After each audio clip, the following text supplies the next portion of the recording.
Hi, my name is Dr. Fox, licensed psychologist in the state of Texas and an expert in the area of personality disorders. And in this video, what I wanted to talk about was the devastation of disappointment.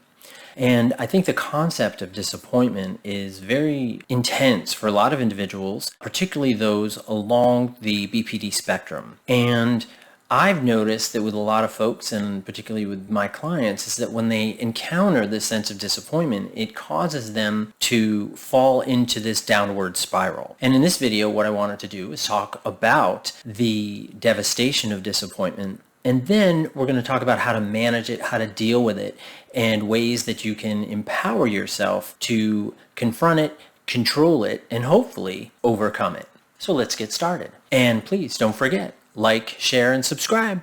Thanks. So the devastation of disappointment, and I think that disappointment means a lot of different things to different people. And I think in my clients, what I see is when they hit what we're calling disappointment, that again, it does drive them into this downward spiral. But what is that sense of disappointment? And I think that a lot of times with a lot of my clients, a lot of them have said, well, I know it when I encounter it. I know it when I feel it. And I think that the issue of that is that you're not being fair to yourself, because I think what happens is that you encounter all these different experiences, right? We all encounter different experiences all day long. Some are challenging, some are positive, some are very negative. It's difficult people, it's difficult friends, it's difficult situations and people and all of that stuff.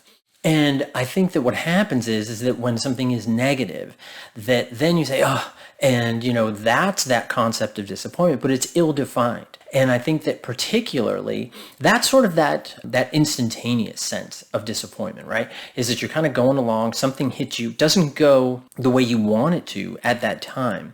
And you don't know that until you experience it. And that kicks you off into a downward spiral, which validates that negative core content, which then drives you to engage in maladaptive surface content. And if you're not sure what those mean, I talk about core content and surface content in a lot of my videos.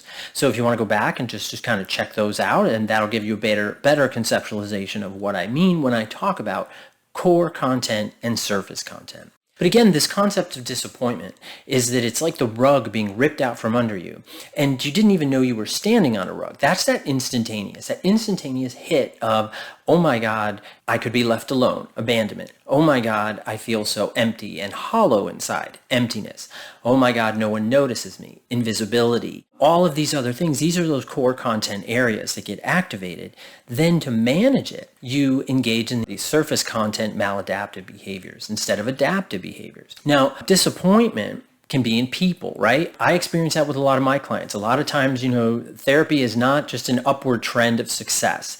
A lot of times it's a bumpy road, right? Sometimes we go backward a few steps. Sometimes that happens. And that's a normal part of the process. It's important to remember that it's not just a straight up road of success, that there's going to be periods where you fall back. There's going to be periods where you struggle. And that's where the therapeutic relationship comes into play to help you to pull out of that sense of disappointment and the devastation associated with it. But what I've noticed a lot of my clients is when they encounter that sense of disappointment, they then detach and they distance themselves, because what's happened is that their maladaptive pattern is self-persecution. Is that then, because things didn't work out, it means that they're a failure. They're doing something wrong. So now they need to punish themselves. And once they've punished themselves enough, then they can re-engage with their life. And sometimes it's just detachment. I have some clients who just go into a dark place and they cry a lot. I have other ones who do other things. We're not going to list a bunch of maladaptive patterns. We don't want to do that. And then it's about sort of seeking out that relationship. And also, I think that it's also managing those things, using those adaptive strategies that you're learning in therapy or that you're learning in workbooks or different resources, about using those adaptive strategies when you encounter that devastation of disappointment. Now, what about planned or the loss of expectations? Now, this is something, so let's say, right, that you're going to go out on a date. I have a dating video coming out soon because I know that that is a pretty unique challenge for a lot of folks. So let's say, right, you met someone and you're really excited and they seem really neat, and you're in the honeymoon phase and all that stuff, and you're about to go out on a date. And that person on the way to pick you up for the date, right? Kind of old school. I don't know if people still date like that. I haven't dated in 2 decades, so I'm just assuming it's like that. So they're coming to pick you up, and that person gets a flat tire, or they forget their phone at home and then they have a flat tire, whatever it is, and they're not able to show up at 6 o'clock. And instead, they get there at 6:30. Well, what happens at 6 o'clock is that devastation of disappointment hits you.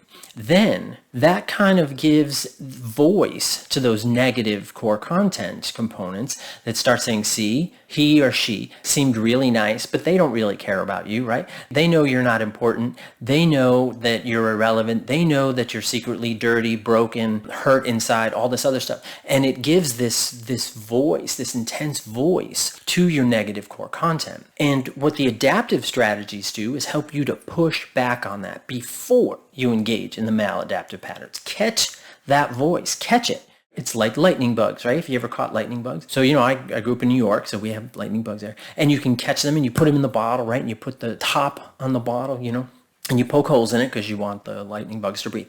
But you put them in there, but you don't want that voice, that inner voice to breathe. No, you don't, because you want to bottle it. You want to say, hold on a minute, stop, process what's happening. Give yourself some time. Everybody gets stood up, right?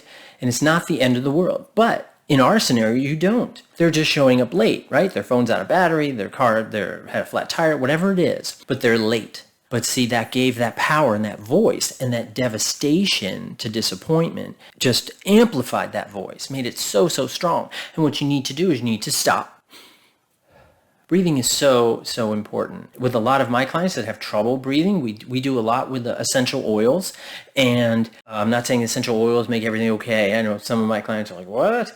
No, the essential oils are nice, right? Put it on a cotton ball. You can put it on a little bit on your hands. We use lavender and lemon a lot. That's one of my favorites. And you put it on, right? And then you breathe it and you just focus. Slow down, break that trend, because what happens is that you have the maladaptive pattern that's become a habit, and you need to break that habit, because devastation of disappointment kicks you immediately to fall into that negative pattern, that destructive pattern. What we want you to do is slow down, process it, and use adaptive strategies to manage it. Because in our dating scenario, what happens is when you stop and you manage it, gives you time to relax. What are other alternatives? What else could be going on? How else can I manage this situation? Because you want to empower yourself with choice. Even if you're along the BPD spectrum, you still should be empowered with choice. You still have the ability to make choices for yourself and impact how your day, week, year, month is going to go. Okay, that's up to you. That is your power of choice. And that's what I want to instill in a lot of my clients. I want them to understand and grasp this power of choice, understand and grasp what is going on in their life. And they totally can do it, and you can totally do it too. And push back on that concept of devastation of disappointment. Push back on it. It's going to happen. It happens to all of us. We all get disappointed. But it doesn't mean that you are defective. It doesn't mean that you can't control aspects of your life. How are you going to manage disappointment? Plan that out now. When I'm disappointed, an adaptive strategy to use is whatever that is. Now, it could be a DBT one called accepts. That's a really good one. DBT has a lot of different adaptive strategies, right, that you can use. That can be very helpful. So utilize those adaptive strategies. Slow down, reprocess, empower yourself with choice, and you totally can do it. And I'm not saying it's easy, right? Because you have to unlearn that maladaptive pattern habit and add in that adaptive habit. The younger you are, the easier it is, right? But that doesn't mean, notice I didn't say, that when you're older, right? If you're old like me, then, it's a little more challenging than if you're 22 or 18. But if you are 50, like me, if I was relearning this, if I was relearning or developing a new habit, I know it takes me a little longer. Doesn't mean I can't do it. Just means that it's going to take me a little longer. So patience with yourself is important too. And I really hope that you found this helpful. Please like, share, and subscribe. That would be great. And please leave any comments. Positive comments are best about what adaptive strategies you use to manage your devastation of disappointment. So thank you very much. Have a good day. Bye-bye.